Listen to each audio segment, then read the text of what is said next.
identity problem President Tinubu is community the north action or the south. appeals To me, I don't see that. I see humanity. President Tinubu mobilizes community action for development in states, appeals to Arewa Consultative Forum for support.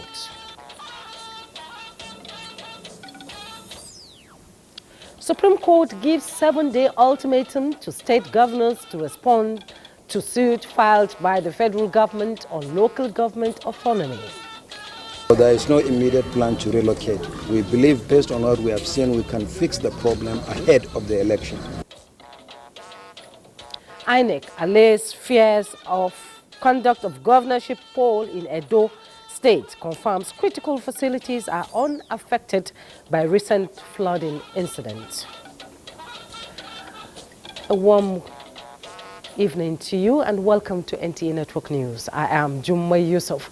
Reading with me tonight from Lagos is Hingino John Adams. We also have Benny Adams on standby tonight for business news. Remember, you can watch this news broadcast live on nta.live.ng and other social media platforms displayed on your screen. The President has commended the team spirit of the FCT administration in actualizing promises made to the people, specifically on infrastructure. The President, while inaugurating the Wuye-Wuse Bridge on the invitation of the Minister of the FCT, Nyemso Wike, says the landmark achievement will promote the economic viability of the nation's capital. Aisha Uba Ali reports. Awarded in 2009, the project has finally been completed for the benefit of the FCT residents. While giving an overview of the project, the Executive Secretary FCDA Hadi Ahmed says the interchange links the various districts. Minister of State FCT Dr. Maria Mahmoud promises the administration's commitment to appreciating the support of President Tinubu, the legislature and all stakeholders for achieving such a laudable feat. We thank all those involved in the provision of engineering infrastructure in Wuye districts of our nation's capital city, Abuja. Your dedication and hard work have significantly contributed to the growth and development of our city. Wike, while appreciating the President for taking out FCTA from the Treasury's single account, says that singular privilege contributed to the actualization of most projects by his team. So you can imagine 15 years we are struggling to construct just one interchange. And you can imagine the hardship the people here had faced. The business activities, of course, will crumble. But to the glory of God and by your determination, and that is why you have said that your intention or your mission is to bring back hope. President Tinubu reassured that the people-centered policies of his administration is to make the people have a better livelihood towards building a better Nigeria. We are investing in essential services such as water supply, electricity, and road network. We are laying the groundwork for economic growth and prosperity, social progress, and improvement in the quality of life for all residents of Abuja Capital Territory. More projects are expected to be inaugurated in the next few days to mark 1 year in office of the President Tinubu-led administration. In Abuja, Aisha Uba Ali, NTA News. In the meantime, President Bola Tinubu is seeking for the intervention of leaders of thought in the country, including the Arewa Consultative Forum, in efforts at prevailing on state governors to complement the federal government at improving the living condition of Nigerians. President Tinubu made the appeal in Abuja during a meeting with leaders and members of the ACF, a political and cultural association of leaders from northern Nigeria. State House correspondent Musbaud and Wahab reports.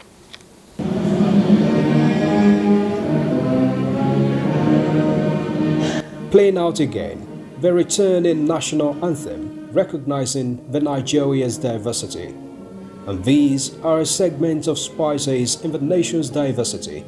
Leaders from the northern part of the country on the platform of the Arewa Consultative Forum, visiting President Tinubu for the first time in office, significantly so during his first anniversary. From their observations so far, President Bola Tinubu has proven to be a game changer with various policies and programs aimed at turning around the fortune of the country for the better. And through their chairman, Board of Trustees, Bashir Dalhatu, they presented their list of requests to ease socio-economic pressure in the country and to facilitate development. Improved funding for education, improved security, completion of the Mambila Power Project, rehabilitation of road network, dredging of rivers Niger and Benue are among their priority requests. Amongst others, we have drawn the attention, to your kind attention, Your Excellency, the ongoing railway and highway projects, the oil and gas exploration in the north, the need for accelerated development of hydro and renewable energy technologies. The early completion of the AKK, Ajakuta Kaduna Kano gas pipeline project, the Great Green Wall, and other climate change mitigating measures, etc. And the requests of these leaders appear to equally be the priority of the president. And he says the number of out-of-school children, level of infrastructure decay, poverty in parts of the country are not acceptable. Education is a tool against poverty. That brought so many of us here. The reflection of poverty in the north is unacceptable.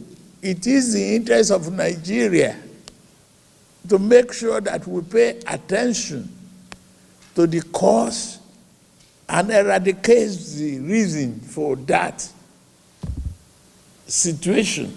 But while promising more hard work to improve the social and economic situation in the country, President Tinubu has a passionate appeal to heads of government at the subnational level through these leaders. I will appeal to you to summon the governors,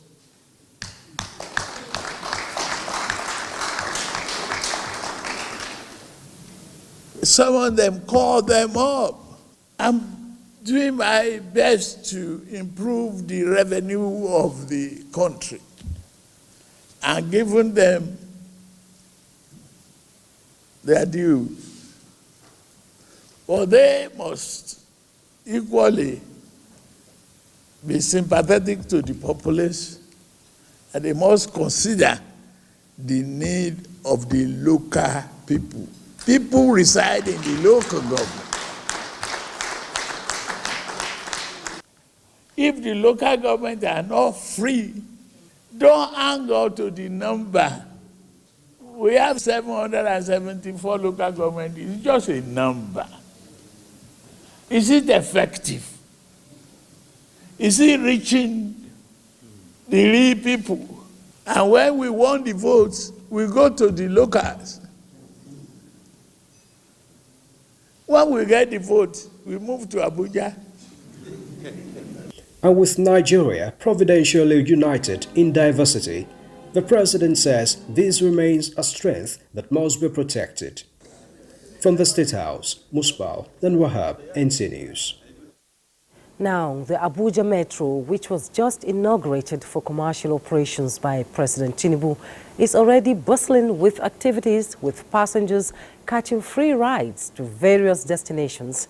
Correspondent Ladi Bala brings us an update on the train mass transit.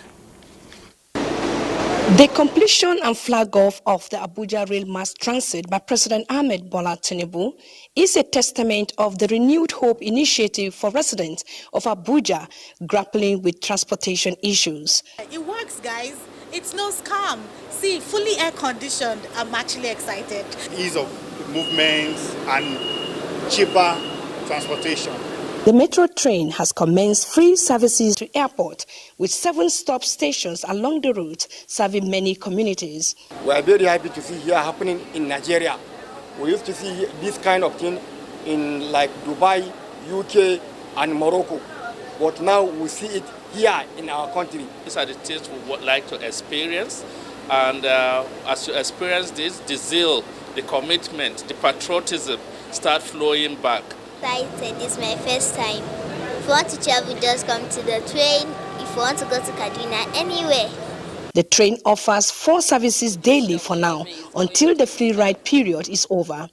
And by the time we go into the commercial operation service fully, we have to take note of those people that will need to catch 7 o'clock flight in the morning, and those people that will come back with the last flight.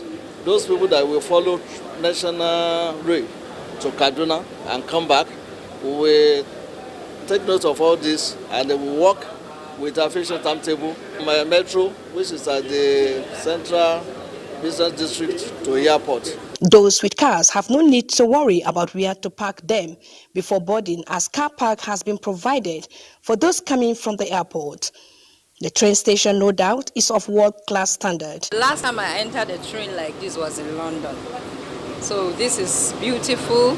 If we can get this to commute to work every day too. The government can continue to maintain this thing to be clean like this. The government to continue providing this very wonderful infrastructure to this country. It is fully air-conditioned, clean and provide comfort for passengers aside arriving destination in real time in Abuja. Ladibala, NTA News. And let's talk the economy. With the blue economy expected to rake in a revenue of $15.5 trillion by 2050, the Nigerian Navy is being prepped to be fully equipped to secure the country's maritime space in order to put the nation in a vantage position of benefiting from the inherent gains in the blue economy. Vice President Kashim Shettima, while inaugurating 3 naval ships and helicopters as part of the 68th anniversary of the Nigerian Navy, says government will continue to place premium on improving the capacity of the Navy. Joel Popoala reports. The Nigerian Navy, now in its 68th year, has been a force to be reckoned with globally, taking active part in the protection of Nigeria's maritime domain against piracy and other unwholesome activities. Special guest of honor President Bola Tinubu, represented by Vice President Kashim Shettima, notes that with the increase in the nation's naval assets, the wealth of the blue economy is secured with addition of NNS Nor, Ochuzo, Chalawa, and helicopters. Vice President Shettima, alongside Minister of State for Defense, Chief of Naval Staff, and other dignitaries on board the NNS cadre, officially flagged up the regional international maritime exercise tagged Exercise Abokun. The Vice President also declared the International Maritime Conference with 15 participating countries opened. He commended the Nigerian Navy for their remarkable feats. Our promise to meet the needs of the Nigerian Navy is rooted in our understanding of its critical role in achieving national order. We shall continue to support regional and international collaborations, as well as the partnership efforts of the Nigerian Navy to provide the enabling environment for Africa's blue economy to thrive. The Chief of Naval Staff, Vice Admiral Emmanuel Ogala, Minister of State for Defense Bello Matawale, and other speakers are optimistic that federal government projections for the blue economy will now be fast-tracked. This will translate to a secure maritime environment for the Gulf of Guinea, Nigeria, and all seafarers to conduct legitimate businesses for economic prosperity and national development. Further participation and support of our regional navies, because we know that the crime and the challenges that are facing us and global challenges. The Vice President and other stakeholders later toured the naval exhibition stands where various products and latest maritime technology were displayed. The theme of the sea exercise, marking 68 years of the Nigerian Navy, is promoting the blue economy in Africa through international cooperation on maritime security. In Lagos, Joel Popoala, NTA News. We have more news right after this break.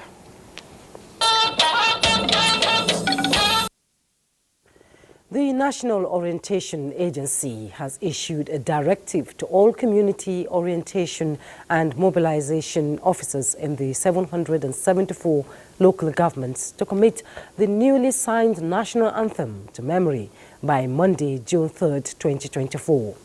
This directive, given by the Director General of the agency, Larry Issa Onilo, is part of the agency's efforts to ensure seamless transition to the new national anthem, which is part of the National Identity Project being pursued to promote national cohesion, unity, and a sense of patriotism. The Community Orientation and Mobilization Officers are the agency's lead officers in the local governments, whose roles are primarily to enlighten citizens at the grassroots on government policies, programs, and activities. The NOA is also working closely with the National Union of Teachers to ensure that schools across the country are mobilized to start using the current national anthem. NOA, as the custodian of the nation's symbols, has the mandate to promote and preserve the integrity of all national icons, including the national anthem. To judicial matters, the Supreme Court has ordered the 36 state governors to file their defense within 7 days in a suit filed by the federal government on democratization of the third tier of government. In this suit, the federal government is seeking full autonomy for the 774 local government areas across the country. NTA's judiciary correspondent Dele Atumbi reports. This matter was filed by the Attorney General of the Federation and Minister of Justice, Lateef Fagbemi SAN, on behalf of the federal government as plaintiff against the Attorneys General of the 36 states on behalf of the 36 states governors as defendants. Attorney General of the Federation and Minister of Justice as the Chief Law Officer of the nation filed the suit on 20th May 2024. In the originating summons, the Attorney General of the Federation, Lateef Fagbemi SAN, is seeking full autonomy for local governments as the third tier of government in the country. The Attorney General of the Federation and Minister of Justice is praying the Supreme Court for an order prohibiting state governors from unilateral, arbitrary, and unlawful dissolution of democratically elected local government officials. The plaintiff is also praying the Apex Court for an order permitting the funds standing in credits of local governments to be directly channeled to them from the Federation account in line with the provisions of the Constitution as against the alleged unlawful joint account created by governors. He also sought an order of the Apex Court stopping governors from constituting caretaker committees to run the affairs of local governments as against the constitutionally recognized system. Besides, the federal government applied for an order of injunction restraining the governors, their agents and privies from receiving, spending, or tampering with funds released from Federation account for the benefits of local governments when no democratically elected local government system is in place in the states. At the commencement of hearing, 28 states entered appearance, while 8 states were absent. The Supreme Court ordered the defendants to file their defense within 7 days. The 7-man panel of justices led by Justice Garba Lawa, Justice Lawa ordered that the 8 states yet to enter appearance in the matter as at Thursday's proceeding must be served with fresh hearing notice. The court aired that filing of all processes and exchanging of same must be completed within the time and subsequently fixed June 13 for hearing of the suit. In Abuja, Dele Atumbi, NTA News. Let's bring you up to speed with other news as the chairman of the Independent National Electoral Commission, Professor Yakubu Mahmood, says the recent flooding of the commission's facilities in Edo State will not in any way affect the conduct of the governorship election and the ongoing continuous voter registration exercise in the state. Professor Mahmood, while on a working visit to the state, reassured the people of Edo State that resources needed for the conduct of the election will be adequately provided. Jude Abugo has details. The chairman was joined on arrival by the Federal Controller of Works, Edo State, and officials of the Commission to assess damage caused by the flooding with a view to finding solution to reoccurring flood incidents in Edo INEC office. He assured personnel and voters in the state that every equipment damaged by flooding will be replaced. We have 3 months and 3 weeks to the election, and that's why the commission came to inspect what happened to our office on Friday last week. So there is no immediate plan to relocate. We believe, based on what we have seen, we can fix the problem ahead of the election. And it's better actually that we conduct the election in our own facilities. The state resident electoral commissioner, Anubum Onoha, thanked the chairman for his swift response to the flood incident.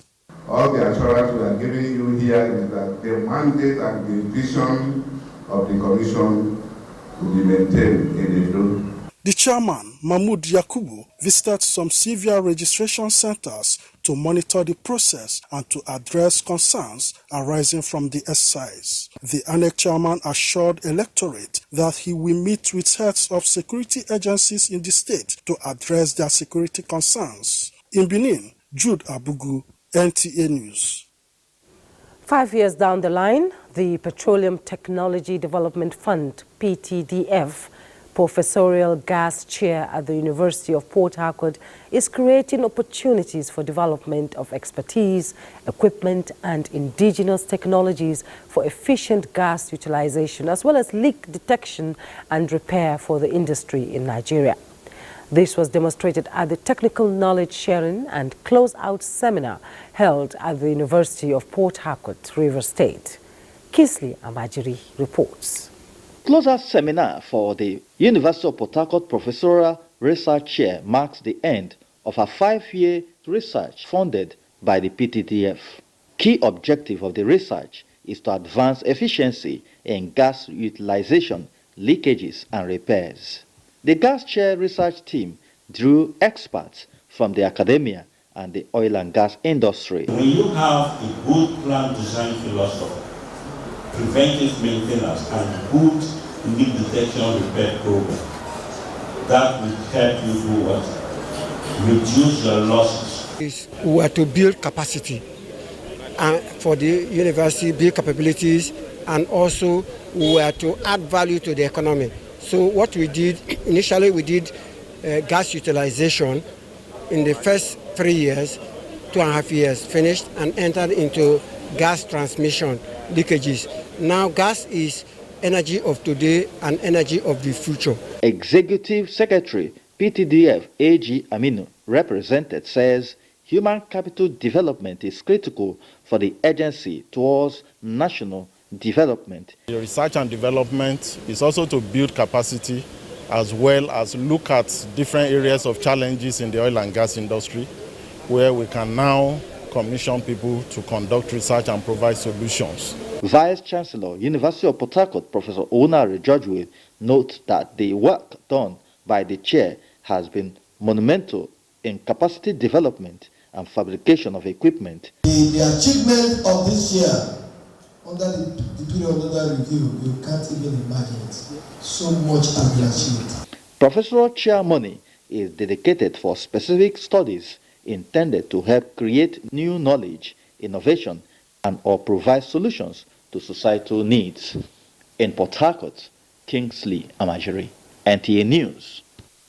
And in Kano, an indigenous lubricant giant, Amasco International Limited, is expanding opportunities in the market space geared towards enhancing the automobile sector. Following an agreement with the National Association of Technicians, Yahanasu Hassan Barrow reports that the synergy is another window of job opportunities for the teeming populace. A deal sealed. It was a signing of memorandum of understanding between two parties to ease operation of each other. On its part, Amasco International will ensure unhindered delivery of its product to members of the National Association of Technicians of Nigeria in their various locations nationwide, while the association will continue to patronize the company as its major supplier of lubricants and other accessories. The arrangement will last for 5 years, within which both parties are expected to do the needful in line with articles of the Memorandum of Understanding. You're just like a human being drinking a poison. The engine is going to die because when the engine knocks, that the engine dies. So also is that because of the quality of the engine oil of the Amasco, and that is the reason why we are renewing even the MOU. Because since we started with him for this, I'm telling you, for the past 15, 16 years, we have never get a single problem that concerning the engine oil. The arrangement has received the blessings of the chairman Amasco International Limited, Mustafa Ado, who described the relationship as symbiotic with enormous economic benefits. So for whatever you are doing or you are buying, check the quality of the oil first. The quality of the oil is the one that will prolong the lifespan of your vehicles. So every time I advise, work with your good mechanics. He said Amasco International Limited will continue to work stronger through dominating the automotive industry space with quality products for satisfaction of its teeming customers. In Kano, Yahana Sahasambaro, NTA News. Hingino is standing by in Lagos for more on Network News. Hello, Hingino. The Presidential Power Initiative program aimed at improving electricity supply to industrial areas across Nigeria has recorded a boost with the groundbreaking ceremony of Light Up Agbara project held in Lagos. The laudable project will enable the Eco Electricity Distribution Company, EKEDC, to unlock new opportunities for economic growth while enhancing service delivery and customer satisfaction. Adejoke Odeka has the details. The Light Up Agbara project is a transformative initiative synonymous with the global goal of stimulating industrial growth using constant and uninterrupted power supply. This is a very important project. It is a public-private partnership concept driven around the innovation of Eco Electricity Distribution Company, EKEDC, in collaboration with FGN Power Company, Niger Delta Power Holding Company, Millwater Limited, and the Transmission Company of Nigeria in taking advantage of the Agbara industrial cluster to deliver sustainable economic growth in and beyond the community. There are industries here in Agbada that have not gotten light for a long time. I feel that by partnering all these people together, we can give reliable power to Agbara and environs. And this will lead to more revenue for Ekodi School, it will lead to more employment for Nigerians and more revenue and tax for the government. This project has started. There's money for it. FGN is the one financing the project. Like they mentioned, they have 5 to 6 months to conclude on it. I can assure you that it will be concluded even before then. Why the project is important to key players here is simply because it will provide the surest pathway to upscaling the availability of energy at affordable cost. Ensuring that what we are able to do is fulfill our mandate, but also key into the vision of powering industrial clusters. We are also working with our distribution contractors who will also do the reticulation. Power, which is the key thing in manufacturing, is delivered.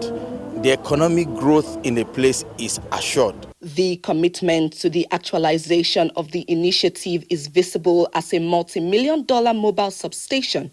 A vital equipment to generate power has been delivered. In Lagos, Adejoke Odeka, NTA News. Away from power now, the Federal Operations Unit Zone A of the Nigeria Customs Service is leveraging its reinvigorated intelligence-backed patrols to increase surveillance and arrest smuggling activities.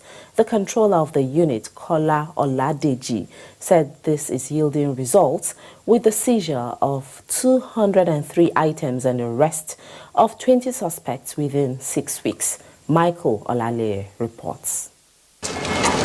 Picking up the bow and arrow from where the former controller left it, the mandate before the new sheriff is to smoke out smugglers from their caves while paving way for legitimate businesses to thrive. In achieving this, the unit spread its tentacles across the nooks and crannies of the zone, leading to the seizure of 27 cars, in which one was imported with a number plate tagged presidency. We arrested the driver, the suspect. We are still investigating to know how did you manage to get this plate number. And if you look at the amount, the price of this vehicle, do you need to smuggle it? For anybody that can afford this price should be able to pay this small token. While the customs overseeing anti-smuggling operations within the Southwest Zone continues to fight the long-existing tactics of using motorcycles to illegally import rice, it is also monitoring emerging trends, and this paid off as more than 10,000 bags of rice were intercepted. Don't look at it as what is bad in smoking. No. Me and you are suffering it. Because the Naira is not appreciated. The government is doing everything they can. If it's stable today, they will go and replan. And they will carry their ill-gotten wealth to go and look for dollar and go and bring all these jobs. The zone said a self-acclaimed customs officer known as Benson Otu, suspected of defrauding people while parading himself as the officer in charge of rice auctioning, was arrested. Apart from intercepting goods with duty-paid value of 2.3 billion naira, the unit also raised demand notices by 81 million naira. In Lagos, Michael Olaleye, NTA News. That's it from Lagos. The news will continue after this break. Thanks for rejoining us. And for trending news in the world of business, let's join Benny Adams. Hello, Benny. Thank you, Jumai, and welcome to business. Now, in a bid to strengthen Nigeria's intellectual property framework, the Ministry of Industry, Trade and Investment has inaugurated an inter-ministerial committee on the review of the intellectual property policy and strategy for Nigeria. Minister of Industry, Trade and Investment, Dr. Doris Anite, says the move is aimed at positioning Nigeria as a global leader in the protection and commercialization of creative and innovative works, stating that an effective IP framework will empower entrepreneurs, inventors, artists, and businesses towards reaping the full rewards of their creativity and ingenuity. Minister of Arts, Culture and Creative Economy, Hannatu Musa Musawa, who is a partner in the project, emphasized that the move will encourage the creation of new innovative works that can compete on the global stage and has the potential to significantly contribute to the growth and sustainability of the creative economy. Now, the African Development Bank Group says the bank is set to boost its financial capacity by more than $70 billion. This is as the bank launches a new 10-year strategy and recounts achievements in the last year. Last year, our work has significant impact across the continent, with 11 million farmers provided with access to improved agricultural technologies, 8 million people provided with access to new sanitation services, 3.5 million people with access to improved transport, 2.8 million people provided with better health services, 1 million people provided with access to clean water, and over 443,000 enterprises provided with access to finance. The African Development Bank is highly responsive.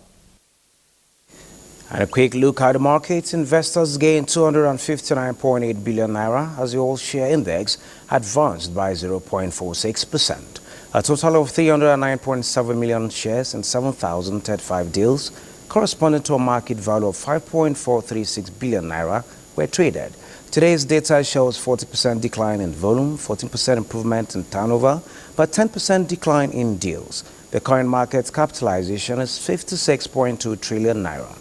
On the aggregate, 121 listed equities participated in trading, ending with 32 gainers and 12 losers.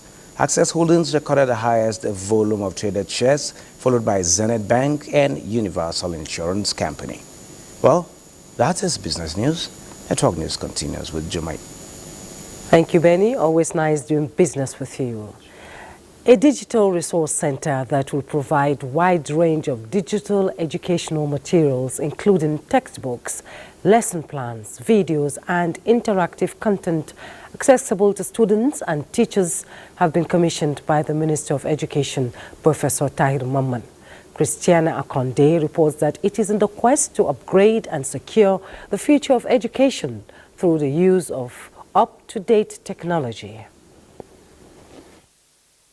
The center, established as a digital innovation hub for UBEC, is expected to serve as a cut-edge facility in basic education service delivery, groundbreaking research and capacity development for teachers and education managers, with the goal to redefining and reposition basic education in the country, bridging the gap between traditional and advanced system of teaching and learning. The Resource Center is a testament to our commitment to harnessing the power of technology to enhance the quality of education across our nation. We're investing in their professional development.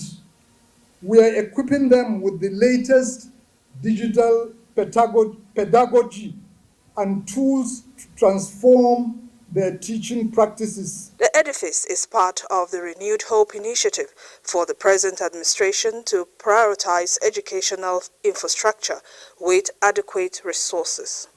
Currently, we have close to 1,000 teachers already undergoing training. I also anticipate a very robust e-classroom with content that are relevant to a lifelong learning and desire of our country. The platform fosters collaboration among educators, allowing them to share best practices, research, and support each other in their professional development. In a bid to improve the Nigerian educational sector to compete favorably with modern societies, education experts are brainstorming on Nigeria's educational policies in the areas of skills and competencies in teaching and learning. Paul Abel reports that the Joint Consultative Committee in Education, with delegates from the 36 states of the Federation and the FCT, converged on Calabar to make necessary changes in policy formulation in the sector. Determined to providing an enabling environment for Nigeria's educational sector with the right knowledge in meeting a technology-driven economy, the 2024 Joint Consultative Committee on Education dwells on the theme, Innovation, Digital Technology and Entrepreneurship, a tool for national development in the 21st century. Stakeholders assert that this is the panacea for reducing unemployment, poverty, and creating wealth. If we are to make any positive change, this meeting therefore gives us the chance to plan and take appropriate decisions that will guarantee us that decisive or desirable change. The theme selected is meant to bridge the lacuna in our educational system in line with the best global practices.